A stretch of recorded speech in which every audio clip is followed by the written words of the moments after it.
எனதன்பு முதனம் ராசிக்கார நேயர்களுக்கு எனதினிய வணக்கங்க. நம்ம இன்னைக்கு வீடியோ பதிவுக்கு முழுமையா போறதுக்கு முன்னாடி முருகரை மனதார வணங்கிட்டு வீடியோ பதிவுக்குள்ள போகலாங்க.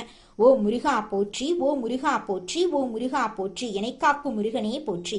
நல்லதே நடக்கும், நல்லது மட்டும் தான் நடக்கும். நம்மளுடைய முதனம் ராசிக்காரங்களை பொறுத்த வரைக்கும் இவங்களுடைய பேச்சால எதிரிகளை கூட இவங்க நண்பனா மாத்திருவாங்க. இவங்களை பொறுத்த வரைக்கும் அடுத்தவங்க செய்ய முடியாதுன்னு ஒதுக்கி வச்ச காரியத்தை கூட அழகா திட்டம் தீட்டி முயற்சி பண்ணி அந்த காரியத்துல வெற்றி அடையக்கூடியவங்களா இவங்க இருக்காங்க. இவங்களை பொறுத்த வரைக்கும் இவங்க பேசக்கூடிய நபர் படிச்சவங்களா படிக்காதவங்களா, ஏழையா பணக்காரனா, உயர்ந்தவனா தாழ்ந்தவனா அப்படிங்கிற பாகுபாடு இவங்க பார்க்க மாட்டாங்க. அதனால இவங்களுடைய நட்பு வட்டம் பெரிய லெவல்ல இருக்குதுங்க. இவங்க பொதுவாகவே துருதுருன்னு இருப்பாங்க. அதே நேரத்துல கோபக்காரங்களாகவும் இவங்க இருப்பாங்க. இவங்க நட்புக்கு முக்கியத்துவம் தருவாங்க. அதே நேரத்துல நண்பனுக்காக உயிரை கொடுக்க கூட இவங்க தயங்க மாட்டாங்க. தாயை போல அன்பு உள்ளம் கொண்டவங்களா இருக்காங்க நம்மளோட மிதுனம் ராசிக்காரங்க. இவங்க அனைவருக்கும் மதிப்பையும் மரியாதையும் தரக்கூடியவங்களா இருக்காங்க. மிதுன ராசிக்கார அன்பர்களே அனைவருக்கும் வணக்கங்க. உங்க வாழ்க்கையில நீங்க இதுவரைக்கும் பார்த்திராத ஒரு மிகப்பெரிய திருப்புமுனை அரங்கேற போகுது. மங்களகரமான பராப வருட தமிழ் புத்தாண்டு பிறக்கும் நன்னாளான ஏப்ரல் 14, 15, 16 ஆகிய தேதிகள் சாதாரணமான நாட்கள் இல்லைங்க. உங்கள் தலையெழுத்தையே மாற்றப்போகும் சக்தி வாய்ந்த நாட்கள். ஆனா அதே சமயம் உங்களுக்கு ஒரு மிகப்பெரிய ஆபத்தும் உங்க வாசல்லையே காத்துக்கிட்டு இருக்கு. அந்த 4 நபர்கள் யாரு, நீங்க ஏன் உஷாரா இருக்கணும், அப்படி என்ன நடக்க போகுது என்பதை நமது இந்த சிறப்பு தொகுப்புல முழுமையா பார்த்துக்கலாங்க. இந்த காணொலிய ஒரு நொடி கூட தவிர்க்காம முழுமையா பாருங்க. ஏன்னா நீங்க செய்யும் ஒரு சிறு தவறு உங்களை தேடி வரும் அந்த மாபெரும் பொற்காலத்தை தவிடுபடியாக்கிருங்க. அதனால கொஞ்சம் எச்சரிக்கையா இந்த பதிவை கவனமா பாருங்க. மிதுன ராசி மண்டலத்துல 3வது வீடா அமையும். இந்த ராசி புதன் பகவானை அதிபதியா கொண்ட ஒரு அறிவுபூர்வமான ராசியாகும். இரட்டை தன்மையை கொண்ட நீங்க இயல்பாகவே மிகவும் புத்திசாலிகள். எந்த ஒரு சூழ்நிலைக்கும் உங்களை மாற்றி அமைத்துக் கொள்ளும் திறமைசாலிகள். உங்கள் பேச்சாற்றலால அனைவரையும் ஈர்க்கும் சக்தி உங்களுக்கு இருக்கு. ஆனா உங்களுடைய இந்த அதிவேகமான பேச்சும் மற்றவர்களை எளிதில் நம்பி பழகும் வெள்ளந்தி குணமுமே உங்களுக்கு பல நேரங்கள்ல மிக பெரிய எதிரிகளை உருவாக்கி விடுது. மிதுன ராசியில் பிறந்த நீங்க ஏன் எப்போதும் ஒருவித மன குழப்பத்துடன் மற்றவர்கள் படாத கஷ்டங்களையும் அனுபவிக்கிறீங்க அப்படின்னு எப்போதாவது யோசிச்சது உண்டா? இதற்கு காரணம் உங்கள் இரக்க குணமும் அனைவரையும் நண்பர்களாக நினைப்பதும் தாங்க. கடந்த சில ஆண்டுகளை சற்று திரும்பி பாருங்க. நீங்க யாருக்கெல்லாம் உண்மையா இருந்தீர்களோ, யாரிடம் மனம் விட்டு பேசுனீங்களோ அவர்களே உங்கள் வார்த்தைகளை உங்களுக்கு எதிராக திருப்பி விட்டிருப்பாங்க. அடுத்தவர்கள் படும் கஷ்டத்தை உங்களால பொறுத்து கொள்ள முடியாது. மற்றவங்களுக்கு உதவி செய்ய வேண்டும் என்று நீங்க காட்டிய அக்கறையை அவங்க உங்கள் பலவீனமா பயன்படுத்தி இருப்பாங்க. நீங்க செஞ்ச தர்மம் உங்களுக்கு புண்ணியத்தை சேர்க்கறதுக்கு பதிலா உங்களை பல வதந்திகளுக்கும் அவமானங்களுக்கும் கொண்டு போய் நிறுத்தி இருக்கு. உங்க குடும்பத்தினர்களே பல நேரங்கள்ல நீங்க தவறாக புரிந்து கொள்ளப்படுவீங்க. நான் யாருக்கு என்ன பாவம் பண்ணேன், ஏன் எல்லாரும் என் மனதை புண்படுத்திக்கிட்டே இருக்காங்க, புரிந்து கொள்ளவில்லையே யாருமே என்ன அப்படின்னு நீங்க தனிமையில அமர்ந்து நீங்க கண்ணீர் விட்ட இரவுகள் ஏராளமா இருக்கு. பொருளாதார ரீதியாக பார்த்தா நீங்க பல புதிய முயற்சிகளை எடுத்தாலும் அதுல ஏதோ ஒரு முட்டுக்கட்டை வந்து கொண்டே இருந்திருக்கும். கடினமாக உழைச்சிருப்பீங்க. ஆனா உங்கள் அறிவுக்கும் உழைப்புக்கும் ஏற்ற ஊதியம் உங்களுக்கு கிடைச்சிருக்காது. உங்கள் சிந்தனைகளை யாரோ ஒருவர் பயன்படுத்தி முன்னேறி இருப்பாங்க.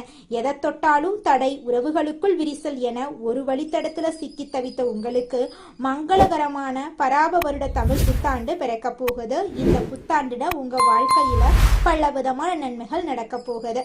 இந்த நன்னாளில் கிரகங்களின் சஞ்சாரம் உங்க ராசியில ஒரு பிரம்மாண்ட மாற்றத்தை ஏற்படுத்த போகுது. விண்ணில் சஞ்சரிக்கும் கோள்களின் நிலையில இப்போது ஒரு மிகப்பெரிய மாற்றம் நிகழுது. உங்கள் ராசிநாதனான புதன் பகவானின் அற்பார்வையும் மற்ற கோள்களின் சூழ்ச்சியும் உங்களுக்கு சாதகமாக திசை திரும்புது. இனிமேலு உங்களை சுத்தி இருந்த எதிர்மறை ஆற்றல்கள் அனைத்தும் விலகி நேர்மறையான அதிர்வுகள் உங்கள் இல்லத்தையும் உள்ளத்தையும் நிரப்ப போகுது. இத்தனை காலம் கையில காசு தங்கவில்லையே, வந்த வழியே செலவாகுதே அப்படின்னு வருத்தப்பட்ட காலம் முடிவுக்கு வந்துருச்சு. தடைபட்டு நின்ற சுபகாரியங்கள் இப்போது தங்கு தடையின்றி அரங்கேறும். நீங்க இது நாள் வரைக்கும் பட்ட கஷ்டத்துக்கெல்லாம் தீர்வு கிடைக்க போகுது. நீண்ட நாட்களாக உங்கள் திறமைக்கு ஏற்ற வேலை கிடைக்காம திண்டாடிய உங்களுக்கு உயரிய பதவிகள் தேடி வரும். எதிர்பாராத திசையிலிருந்து பணவரவு கிடைக்கும். நீங்க இழந்த உங்கள் பழைய மகிழ்ச்சியான வாழ்க்கை உங்களை தேடி வரும். இது வெறும் அதிர்ஷ்டம் மட்டுமல்ல, உங்கள் அறிவிற்கும் உழைப்பிற்கும் இறைவன் கொடுக்கும் அங்கீகாரம். தொழில் மற்றும் வேலைவாய்ப்பு குறித்து பார்த்தோம்னா இது ஒரு புரட்சிகரமான மாற்றமாயிருக்கும். குறிப்பா பேச்சாற்றலை மூலதனமாக கொண்ட துறைகளில் இருக்கிறவங்களுக்கு இது ஒரு பொற்காலம். வியாபாரத்துறையில இருக்கிறவங்க இழந்த பணத்தை பல மடங்கா திரும்ப பெறும் நேரம் இது.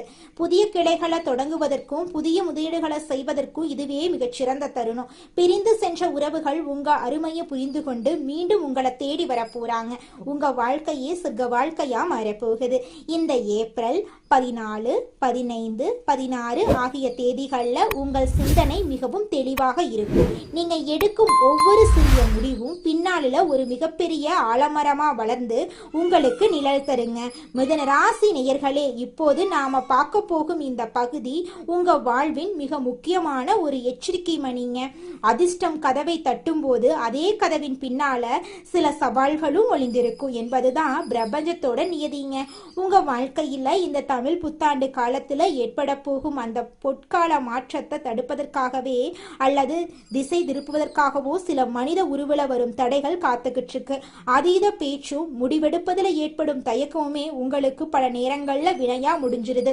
இந்த ஏப்ரல் 14, 15, 16 ஆகிய தேதிகள்ல நீங்க யாரையெல்லாம் உங்கள் நிழலுக்குள்ள அனுமதிக்கணும், யாரிடமெல்லாம் ஒரு பாதுகாப்பான இடைவெளியை பேணணும் என்பதுல மிகுந்த விழிப்புணர்வோட இருக்கிறது அவசியம். இந்த 3 நாட்களிலும் உங்கள் வாழ்க்கையிலே 4 வகையான மனிதர்கள் குறுக்கிடுவாங்க. முதலாவதாக இனிமையாக பேசி உங்கள் ரகசியங்களை கறக்கும் துரோகிகள். மிதுன ராசிக்காரர்களுக்கு பேசுவது என்றால் மிகவும் பிடிக்கும் என்பதை இவங்க அறிவாங்க. அதனால உங்கள்கிட்ட மிகவும் அன்பா பேசி நீங்க புதிதாக யோசிச்சு வச்சிருக்கும் தொழில் திட்டங்களையோ அல்லது உங்கள் குடும்ப ரகசியங்களையோ தந்திரமாக கேட்டு தெரிந்து கொண்டு உங்களுக்கு எதிராக சதி செய்வாங்க. இவர்களிடம் உங்கள் ரகசியங்களை தப்பித்தவறி கூட பகிர்ந்து கொள்ள. இரண்டாவதாக உங்க பேச்ச திரித்து கூறி குடும்பத்துக்குள் குழப்பத்தை ஏற்படுத்தும் வதந்தி பறக்கக்கூடியவங்க. நீங்க சாதாரணமா சொன்ன ஒரு வார்த்தையை பெரிதாக்கி உறவுகளுக்குள்ள அல்லது அலுவலகத்திலே ஒரு பெரிய விரிசலை உருவாக்கக்கூடியவங்களா இவங்க இருக்காங்க. இவங்க கிட்ட நீங்க கொஞ்சம் ஜாக்கிரதையா இருந்துக்கோங்க. மூன்றாவதாக குறுகிய காலத்துல பணக்காரர் ஆகலாம் அப்படின்னு ஆசை காட்டி உங்களை ஏமாத்தும் நய வஞ்சகர்கள். உங்கள் இரக்க குணத்தையும் அறிவையும் தவறான பாதையில திசை திருப்பி போலி முதலீடுகளிலோ அல்லது தேவையற்ற வழக்குகளிலோ சிக்க வைப்பாங்க. நான்காவதாக உங்களை குழப்பி தவறான முடிவு எடுக்க வைக்கும் நபர். நீங்க ஒரு நல்ல பாதையில சென்று கொண்டிருக்கும் போது உன்னால இது முடியாது, இது உனக்கு சரிப்பட்டு வராது என்று தேவையில்லாத சந்தேகங்களை விதைத்து உங்கள் தன்னம்பிக்கையை உடைப்பாங்க. இந்த 4 வகை மனிதர்களிடமும் நீங்க மிக ரொம்ப எச்சரிக்கையா இருக்கோனீங்க. இந்த 4 வகை மனிதர்களை நீங்க எப்படி கையாள வேண்டும் என்பதற்கு ஒரு சிறந்த உதாரணம் சொல்ல போறேன். ஒரு ஊர்ல முகிலன் என்ற இளைஞன் இருந்தான். அவன் மிதுன ராசியில பிறந்தவன். சிறந்த அறிவாளி, அனைவரிடமும் இனிமையா பழகுவான். ஆனா எதையும் வெளிப்படையா பேசி மாட்டிக்கொள்வான். அவன் பலருக்கு உதவி செய்து ஏமாந்தவன். ஒரு நாள் ஒரு முதியவர் அவங்கிட்ட ஏப்ரல் 14, 15, 16 ஆகிய 3 தேதிகளும் உன் தலையெழுத்த மாற்றும் நாட்கள். ஆனா 4 உருவகங்கள்ல உனக்கு சோதனைகள் வரும். நீ யார்கிட்டையும் உன் ரகசியங்களை பகிராம மௌனமா இருந்தா உனக்கு மாபெரும் பொற்காலம் காத்துக்கிட்டு இருக்க அப்படின்னு எச்சரித்தாரு. புத்தாண்டு தினமான ஏப்ரல் 14 அதிகாலை முகிலனின் பழைய நண்பன் ஒருவன் வந்து மிகவும் இனிமையா பேசி முகிலன் பல மாதங்களா உழைத்து உருவாக்கிய ஒரு திட்டத்தின் ரகசியங்களை கேட்க முயற்சி செஞ்சா. முகிலனுக்கு முதியவர் சொன்ன எச்சரிக்கை நினைவுக்கு வர நிதானமா எந்த பதிலும் கூறாம பேச்ச மாத்தி அவனை தவிர்த்து விட்டான். ஏப்ரல் 15ஆம் தேதி முகிலின் சக ஊழியரின் ஒருவன் வந்து முகிலனின் பேச்சை திரித்து முதலாளியிடம் சண்டை மூட்டிவிட பார்த்தான். முகிலன் உணர்ச்சி வசப்படாம நிதானமா அமைதி காத்தான். அந்த சதிகாரனின் உண்மை முகம் முதலாளிக்கு தெரிந்து அவன் வேலையை விட்டு நீக்கப்பட்டான். ஏப்ரல் 16ஆம் தேதி முகிலனுக்கு ஒரு பெரிய நிறுவனத்திலிருந்து நல்ல வேலை வாய்ப்பு வந்தது. ஆனா அவனது உறவினர் ஒருவர் வந்து அந்த நிறுவனம் சரியில்லை, அங்கு சென்றால் உன் வாழ்க்கை வீணாக்கிரும் அப்படின்னு குழப்ப முயற்சி பண்ணாரு. இது 4வது சோதனை அப்படின்னு உணர்ந்த முகிலன் அந்த குழப்பவாதியின் பேச்சை நம்பாம தன் அறிவு அறிவை மட்டுமே நம்பி அந்த வேலையை ஏற்றுக்கொண்டா. யார் பேச்சையும் கேட்டு குழப்பம் அடையாம மௌனம் காத்தா. அந்த 3 நாட்களும் அவன் காட்டிய நிதானமும் விழிப்புணர்வும் அவனை காப்பாத்துச்சுங்க. ஏப்ரல் 17ஆம் தேதி முகிலன் அந்த பெரிய நிறுவனத்துல ஒரு உயரிய பதவியில அமர்ந்தான். அவனது அறிவுத்திறனுக்கு மாபெரும் அங்கீகாரம் கிடைச்சிருச்சு. முகிலன் மட்டும் அந்த 3 நாட்கள்ல அளவுக்கு அதிகமா பேசியோ அல்லது மற்றவங்களை நம்பியோ இருந்தா அந்த மாபெரும் வாய்ப்பை அவன் நிரந்தரமா இழந்திருப்பா. அதனால மிதுன ராசிக்காரர்களே, முகிலனை போலவே நீங்களும் எச்சரிக்கையா இருக்கணும். உங்க வாழ்க்கையில வீசப்போகும் இந்த அதிர்ஷ்ட காற்றை அப்படியே தக்க வைத்துக் கொள்ள வரப்போகும் நன்மைகளை இரட்டிப்பாக்கி கொள்ளவும் நீங்க செய்ய வேண்டிய ஆன்மீக கடமைகள் குறித்து இப்போது நம்ம ஆழமா பார்ப்போங்க. இந்த ஏப்ரல் 14, 15, 16 ஆகிய தேதிகளில் நீங்க மேற்கொள்ள வேண்டிய சில எளிய அதே சமயம் மிக வலிமையான வழிபாட்டு முறைகள் உங்கள் தலையெழுத்தையே மாற்றும் வல்லமை கொண்டதுங்க. முதலாவதாக உங்க ராசிக்கு அதிபதியான புதன் பகவானின் அருளையும் மகாவிஷ்ணுவின் ஆசியும் பெறுவது மிக மிக முக்கியங்க. இந்த 3 தேதிகளும் அதிகாலையில பிரம்ம முகூர்த்தத்துல எழுந்து நீராடி உங்கள் வீட்டின் அருகில் இருக்கக்கூடிய பெருமாள் கோயிலுக்கு போயிட்டு துளசி மாலை சாற்றி மனதார வழிபடுங்க. விஷ்ணு சகஸ்நாமம் கேட்பதோ அல்லது ஓம் நமச்சிவாயா என் மந்திரத்தை சொல்வதோ உங்க வாழ்க்கையை ரொம்பவும் நல்லது செய்ய வைக்குங்க. இத்தனை காலம் நான் பட்ட கஷ்டம் போதும் இறைவா, இனி வரும் காலம் எனக்கு ஒளியாக அமையட்டும் என்று மனதார இறைவனை வேண்டிக் கொள்ளுங்க. அடுத்ததாக தானங்கள்ல சிறந்த தானத்தை பத்தி பார்க்கலாங்க. புதன் பகவானின் அருளை பெற பச்சை பயிறு தானம் செய்யறது மிக மிக சிறப்பு வாய்ந்ததுங்க. ஏழை எளியவர்களுக்கு அல்லது ஆதரவற்றவர்களுக்கு பச்சை பயிரால் செய்யப்பட்ட உணவுகளை அல்லது இனிப்புகளை தானமா அழியுங்க. மேலும் கல்வி கற்கும் ஏழை மாணவர்களுக்கு நோட்டு புத்தகங்கள் அல்லது பேனாக்களை வாங்கி கொடுக்கிறது உங்க ஜாதகத்தில் இருக்கக்கூடிய தடைகளையும் தோஷங்களையும் வேரோடு அழிக்கும் ஆற்றல் கொண்டதுங்க. உங்கள் அறிவாற்றல் மென்மேலும் பெருக இது உதவுங்க. இந்த 3 நாட்களும் நீங்க பச்சை நிற ஆடைகளை அணிகிறது, ஒரு சிறிய பச்சை நிற கைக்குட்டையை உங்களுடன் வைத்துக் கொள்றது உங்களுக்கு ஒரு கூடுதல் பலத்தை தருங்க. அதுல துளி கூட மாற்றமே கிடையாதுங்க. நல்லதே நடக்குங்க. நல்லது மட்டும்தாங்க நடக்கும். குலதெய்வம் எங்கேயோ இருக்குது, என்னமோ இருக்குது அப்படிலாம் நீங்க நினைக்க வேண்டாங்க. நீங்க எங்கிருந்தாலும் ஒரு தீபம் ஏற்றி வச்சு அந்த தீப ஒளியில தெய்வங்கள் இருக்கிறாங்க அப்படின்னு நினைச்சு வழிபாடு செய்யுங்க. குலதெய்வமே தெரியாவிட்டாலும் வீட்டுல தீபம் ஏற்றி வச்சு ஏதாவது ஒரு நல்ல நாள்ல குலதெய்வத்தை நினைச்சு வழிபாடு செய்யுங்க. குலதெய்வ வழிபாடு குலம் காக்குங்க, குலம் தலைக்கும். முதல்ல குலதெய்வம், அப்புறம் இஷ்டப்பட்ட தெய்வம், அப்புறம் உங்களுக்கு விருப்பப்பட்ட தெய்வங்க. எந்த கோயிலுக்கு போனாலும் என்ன பண்ணாலும் ஏற்றமில்லை அப்படின்னு நீங்க சொல்லுவீங்க. தினமும் எந்திரிச்ச உடனே சூரிய பகவான நமஸ்காரம் பண்ணுங்க. அவங்களுடைய அனுகிரகம் இருந்தா போதும். மற்ற கிரகங்கள் எல்லாம் சாதகமா இல்லைனா கூட பரவாயில்ல, அந்த சூரியனுடைய பிரகாசம் உங்க வாழ்க்கையவே பிரகாசமா மாத்திருங்க. அந்த வெளிச்சம் உங்களை வந்து சேருங்க. உங்க வாழ்க்கையில் இருக்கக்கூடிய கண்ணீரெல்லாம் கரைஞ்சு போயிருங்க. நம்மளுடைய மிதுனம் ராசிக்காரங்க யாரையாவது சார்ந்திருக்கக்கூடிய சூழ்நிலை உருவாகுங்க. சொந்த கால்ல தனித்து நின்று வாழ்க்கைய அமைத்து கொள்ளும் சக்திய அடைஞ்சா போதுங்க. குடும்பத்துல மரியாதை இல்லாவிட்டா அந்த இடத்தை விட்டு விலகி விடுவாங்க நம்மளோட மிதுனம் ராசிக்காரங்க. அடுத்ததாக நம்முடைய மிதுனம் ராசியில் இருக்கக்கூடிய ஒவ்வொரு நட்சத்திரக்காரர்களுக்கும் இந்த மாதம் எப்படி அமைஞ்சிருக்கு அப்படின்னு பார்க்கலாங்க. நம்மளோட மிதுனம் ராசியில் இருக்கக்கூடிய முதலாவது நட்சத்திரம் மிருக சீரிசம் 3, 4ஆம் பாதம். உங்களுக்கு இந்த மாதம் எப்படி அமைஞ்சிருக்குன்னு தெரிஞ்சுக்கலாங்க. இந்த மாதம் சில காரியங்கள் எதிர்மறையா நடக்கும். நீங்க இதுவரை எதிர்பார்த்த காரியங்கள் எல்லாம் இழுபறியாக நிறைவேறாம இருந்தாலும் ஏதாவது ஒரு வகையில எப்படியும் நடந்துவிடும் அப்படிங்கிற நம்பிக்கை உங்களுடைய மனசுல பிறக்கும். இது நாள் வரைக்கும் உங்களை வேண்டான்னு உதறி தள்ளிட்டு போன சொந்த பந்தங்கள் எல்லோருமே இனி வரக்கூடிய காலங்கள்ல உங்களை தேடி வரப்போறாங்க. உங்க வாழ்க்கையில தடைபட்ட அனைத்து காரியங்களுமே இனி வரக்கூடிய காலங்கள்ல தங்கு தடையின்றி நடக்க போகுதுங்க. அடுத்ததாக நம்முடைய மிதுனம் ராசியில் இருக்கக்கூடிய நட்சத்திரம் திருவாதிரை. உங்களுக்கு இந்த மாதம் எப்படி அமைஞ்சிருக்குன்னு பார்க்கலாங்க. இந்த மாதம் பழகும் மனிதர்களின் வார்த்தைகளை நம்புறதா வேண்டாமா அப்படிங்கிற சமயத்துல சந்தேகம் ஏற்படலாம்.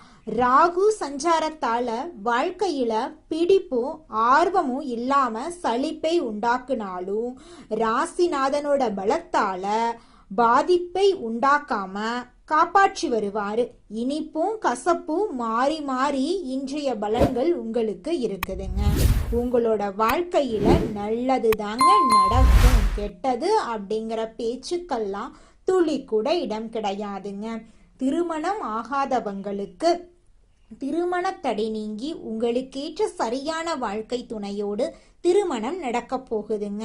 அடுத்ததாக நம்முடைய மிதுனம் ராசியில் இருக்கக்கூடிய நட்சத்திரம் புனர்பூசம் 1, 2, 3ஆம் பாதம். உங்களுக்கு இந்த மாதம் எப்படி அமைஞ்சிருக்குன்னு பார்க்கலாங்க. இந்த மாதம் குடும்பத்துல நிலவி வந்த பிரச்சனைகள் மறையும். சிலருக்கு திருமணம் மற்றும் சுப நிகழ்ச்சிகள் நடப்பதுல தாமதம் ஏற்படும். யாருக்கும் வாக்கு கொடுக்கும் முன்னாடி ஆலோசனை செய்யறது உங்க வாழ்க்கைக்கு ரொம்பவும் நல்லதுங்க. ஒருத்தங்கிட்ட பேசும் போதும் சரிங்க, ஒரு செயலை செய்யும் போதும் சரி, இவங்க கிட்ட போய் இந்த சொல்லலாமா, இந்த செயலை செய்யலாமா, இதனால நம்மளுக்கு ஏதாவது பிரச்சனை வருமா, நம்மளை சுத்தி இருக்கிறவங்களுக்கு ஏதாவது பிரச்சனை வருமானு 1க்கு 2 முறை ஆலோசனை பண்ணி செயல்படுறது உங்களுக்கும் நல்லதுங்க, உங்களை சுத்தி இருக்கிறவங்களுக்கும் நல்லதுங்க. புதன் கிழமைகள்ல நவ கிரகத்தில் புதனை நெய்தீபம் ஏத்தி வணங்குனீங்க, உங்க வாழ்க்கையில இருக்கக்கூடிய அனைத்து பிரச்சனைகளும் காணாம போயிரும். உங்க எண்ணம் போல உங்க வாழ்க்கையில நல்லது மட்டும்தாங்க நடக்கும், கெட்டதுங்கிற பேச்சுக்கெல்லாம் துளி கூட இடம் கிடையாதுங்க. உங்க வாழ்க்கையில மேலும் நல்லதெல்லாம் நடக்க இந்த பரிகாரத்தை மட்டும் செஞ்சுக்கிட்டு வாங்க. உங்க வாழ்க்கையில நல்லது தாங்க நடக்கும். பரிகாரம் என்னன்னு பார்த்தீங்கன்னா, உங்க வீட்டுக்கு பக்கத்துல இருக்கக்கூடிய முருகன் கோயிலுக்கு வாரத்துல ஒவ்வொரு செவ்வாய்க்கிழமையும் முருகன் கோயிலுக்கு போயிட்டு முருகருக்கு 6 நெய் விளக்கு ஏற்றி முருகர்கிட்ட உங்க வாழ்க்கையில இருக்கக்கூடிய நிறைக்குறைகளை சொல்லிக்கிட்டு வாங்க. கூடிய விரைவில் உங்க வாழ்க்கையில இருக்கக்கூடிய பிரச்சனைகள் எல்லாமே காணல் நீரா கரைஞ்சு போயிடும். உங்க வாழ்க்கையில இனி வரக்கூடிய காலங்கள்ல தடை, தாமதம், கவலை, துன்பங்கள் எல்லாம் வரவே வராது. நல்லது தாங்க நடக்கும், நல்லது மட்டும்தாங்க நடக்கும். நன்றி, வணக்கம்.